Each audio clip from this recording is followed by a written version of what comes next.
안녕하십니까. 제가 앉아있는 이곳은 경남 창녕에 있는 세계적인 생태 보고죠. 우포늪입니다. 이 우포늪은 생성연대가 1억 2천만 년 정도 이상 되는 어마어마한 역사를 가지고 있다고 합니다. 이 우포늪은 넓이가 약 한 75만 평 정도 이상 되는 아주 광활한 넓이에요. 한눈에 다 볼 수 없는, 다 보이지 않는 그런 어마어마한 넓이고요. 여기에 보면니까 지금 화면이 멀어서 안 보이는데요. 곤이라든가 백조라든가 거의 막 어린애만한, 웬만한 연암 사람은 어린애만한 그런 큰 새들이 먹이 활동을 하고 있습니다. 우리 인간은 길게 살아봤자 100년이라 하잖아요.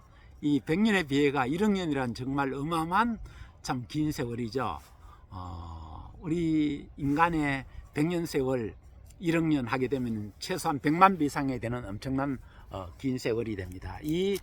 정말 이 천년의 이 엄청난 넓은 늪지대가 1억 년 전에 생겨서 지금까지 보존되어 왔다는 사실은 정말로 놀라운 사실입니다. 이 오랜 역사를 지니고 있는 우포늪에서 이 우포늪과 연관성 있는 의미 있는 영상을 하나 찍어 올리겠습니다.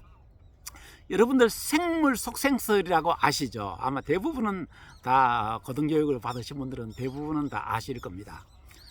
모든 생물은 생물을 통해서만 존재한다, 발생이 된다, 이제 이런 이론이죠. 물론 그 이전부터 이런 논란이 많은 실험을 통해가 입증되기도 하고 또 반증되기도 했지만은 최종적으로 이론을 확정해 가지고 증명을 시킨 분이 바로 이제 1800년대 인물인 파스테르죠. 아마 우리나라에도 파스테르 우유는 잘 아실 겁니다. 그 파스테르 우유가 사실은 생물 속생설 미생물학자의 정말 권위자죠. 그분의 이제 이름을 딴 우유 회사가 되겠습니다. 그 생물 속생설을 입증하게 된 실험이 뭐였냐면은 여러분 백조목 리스크라고 인터넷 치시면 다 나옵니다. 백조목이 보면 목이 길어 가지고 약간 이제 이렇게 긴데 목이 좀 기울어져가 구부러져 있잖아요.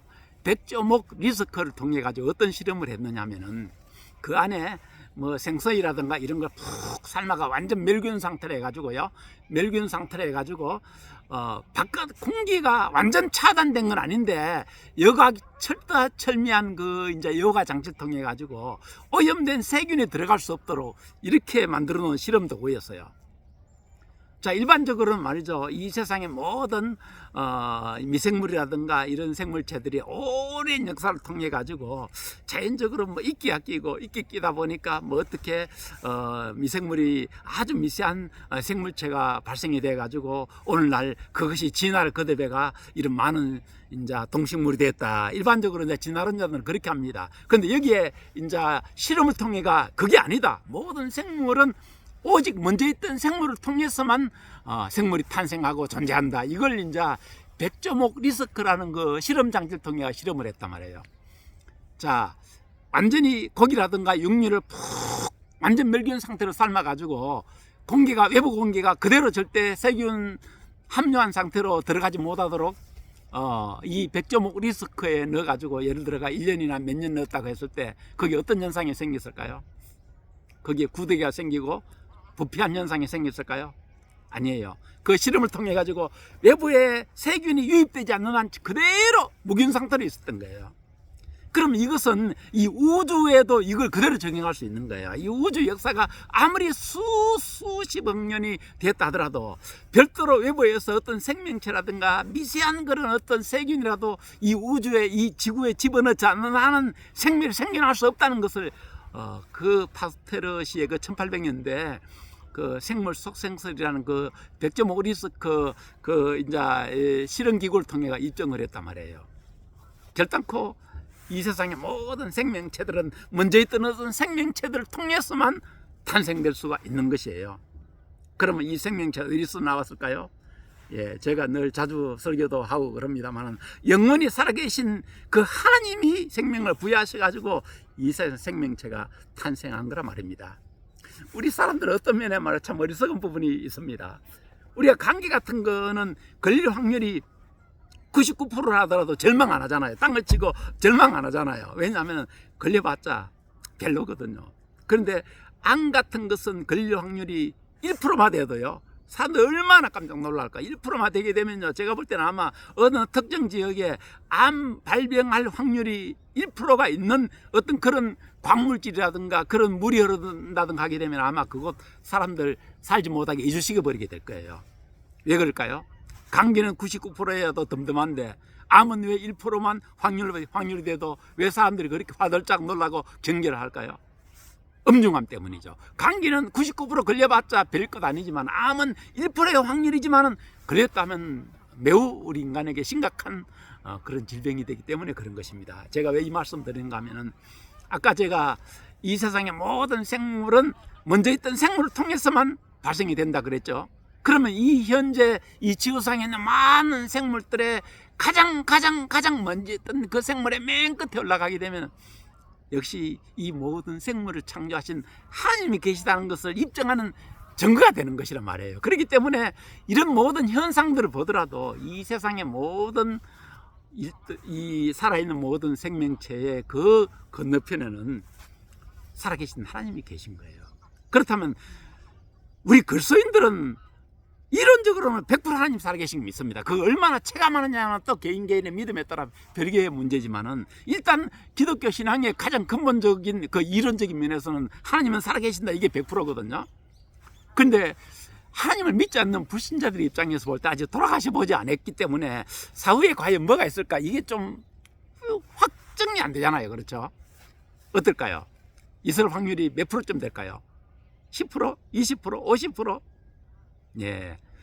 암 발병률 1%만 되어도 화들짝 놀랐듯이 만약에 말이죠, 만약에 사후에 내세에 하나님이 살아계실 확률이 만약에 말이죠 0.1%만 됐다더라도 이것은 사실은 어마어마한 놀라운 일이에요. 이거는 살아있는 사람이 그냥 지나칠 수 없는 문제란 말이에요. 어쩌면은요, 이 세상에 살아가는 모든 다른 중대한 문제보다 큰 문제가 더 큰 문제란 말이에요.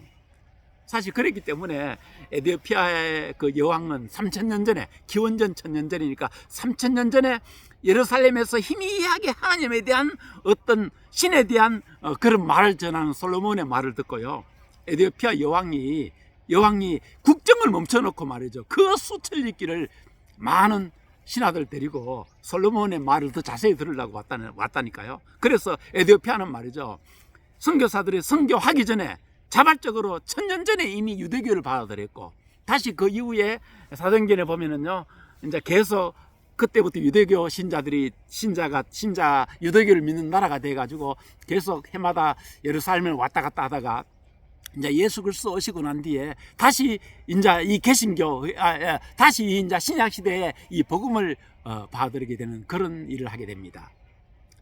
그 에티오피아 여성이 괜한 일을 한 게 아니죠. 그만큼 그분은 이 세상에 살아있는 그 모든 것보다도 사후에 있을 그 영원한 세상에 더 가치를 두었기 때문에 그런 일을 했고, 아마 그런 그분의 그런 성견 지명으로 인해 가지고 아마 그 낙후된 그 지역 중에서도 그래도 에티오피아는 가장 그래도 그 지역 다른 나라들에 비해 가지고 더 부유한, 더 문명적인 그런 나라가 되어 있지 않나 생각을 합니다. 6.25 사변 때 우리나라를 참 도운 나라이기도 하죠. 이처럼 만약 우리 인간에게 있어 가지고 사후에 영원한 세월이 있다는 이것이 만약에 1%의 확률만 있다 하더라도 그냥 묵과할 문제가 아닌 거예요. 오늘 당장 그 어떤 일보다도 사실 이 일은 더 중대한 문제가 되는 것이거든요. 그런데 문제는요, 참 기가 찬 일이죠. 뭐 예수 그리스도를 믿지 않는 분들은 그렇다 치고, 예수 그리스도를 믿는 사람들 치고도요, 실제로는 이 세상에 살면서 영생이 없는 것처럼 살아가는 이들이 얼마나 많은지 몰라요.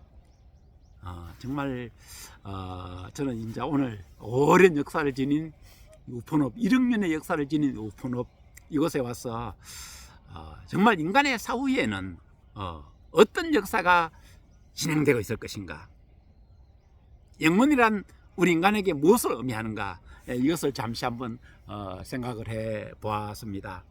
저와 여러분들에게 살아가는 많은 복잡한 일들도 있지만 사실은 그런 일들은 이 또한 지나가리라는 그 말들처럼 지나갑니다. 여기 우폰읍이 우리가 알기로도 이미 1억년의 세월이 지나갔듯이 우리에게 닥친 100년 금방 지나갑니다. 만약에 우리가 언젠가 이 세상에 영원히 살지는 않잖아요. 언젠가 이 세상을 다 하고 난 뒤에 만약 준비되지 않은 상태에서 영원이라는 세월이 있고, 그리고 거기에 하나님이 계시고 이 세상에 살았던 흔적이 돼가지고 선악간에 심판을 하신다면 이것은 엄청난 일인 것이죠. 우리 그리스도인들이 괜히 믿는 게 아닙니다. 이런 가장 저는 초과학, 가장 과학적인 정말 종교를 저는 기독교로 생각을 합니다. 제가 틈틈이 그런 말을 합니다만은 이 세상의 모든 사물의 이치를 생각해 보면요, 이거는 초과학, 과학 이상을 뛰어넘는 설계가 먼저 있었어요. 놀라운 설계예요. 놀라운 설계. 이거 의사들 인정도 합니다. 과학자들, 정말 진정한 양심적인 과학자들 인정한다니까. 이거 놀라운 설계라니까요. 설계에서 끝나지 않고 놀라운 관리가 함께 되어지고 있습니다. 이 세상에 우주의 법칙요, 우주의 법칙이라는 거 원래는 없습니다. 단 우주 만물을 지으신 그분이 관리하시기 때문에 우주의 법칙이 되어 있는 것이라니까요. 부디 저와 여러분들에게 이 세상 살아가는 모든 바쁜 일 그 중에서도 과연 우리 인간에게 있어 가지고 눈에 보이는 이 모든 것들은 과연 자연 발생으로 된 것인가, 이걸 조금 우리가 좀 염두에 두고 좀 생각해보고 좀 개념을 가지고 한번 살아봅시다. 그리고 안 가봤잖아요. 안 가봤으면 있을 확률이 1%만 된다 하더라도, 제가 글로도 가끔 쓰고 그럽니다만은, 파스칼 그분 놀라운 참 과학자요, 또 사상가요, 철학자 아닙니까? 굉장히 머리가 좋은 분이시죠. 예, 그분에게 그분의 친구가 가가지고 약간 비웃듯이 말했다고 하죠. 자네는 어찌 그렇게 뛰어난 머리를 가지고 눈에 보이지 않는 하나님이 계시다고 믿고 죽으면 천국과 지옥과 심판이 있다고 그렇게 믿는가 하니까, 그때 파스칼이 그 친구에게 한 말이 뭐 길게 있습니다만 짧게 말하겠습니다. 있다고 믿어두는 게 훨씬 지혜로운 일일 걸세. 만약 없다고 믿고 아무런 준비도 하지 않았다가, 하나님 앞에 설 준비도 하지 않았다가 만약에 죽고 보니까 하나님도 계시고 이 세상에 살았던 흔적에 대한 선악간에 심판을 하신다면 그때는 어떻게 할 것인가. 이런 말로 했다고 하죠. 히브리서 9장 27절에 이런 말씀이 있죠. 모든 사람에게 죽음은 하나님이 정하신 것이요, 그 후에는 반드시 심판이 있다. 이제 이런 말씀이 있습니다. 부디 저와 여러분들에게 이 세상에 살아있는 잠시 잠깐의 이 순간이 우리에게 정말 매우 의미 있는 우리의 삶이 돼가지고, 우리가 언젠가 이 세상에 있지 않을 그때라도 이 세상에 살았던 우리의 그 삶 흔적 때문에 영원한 세상에서 더 우리에게 복이 있는 영원한 성자가 되는 저와 여러분들이 되시기를 기원하겠습니다. 감사합니다.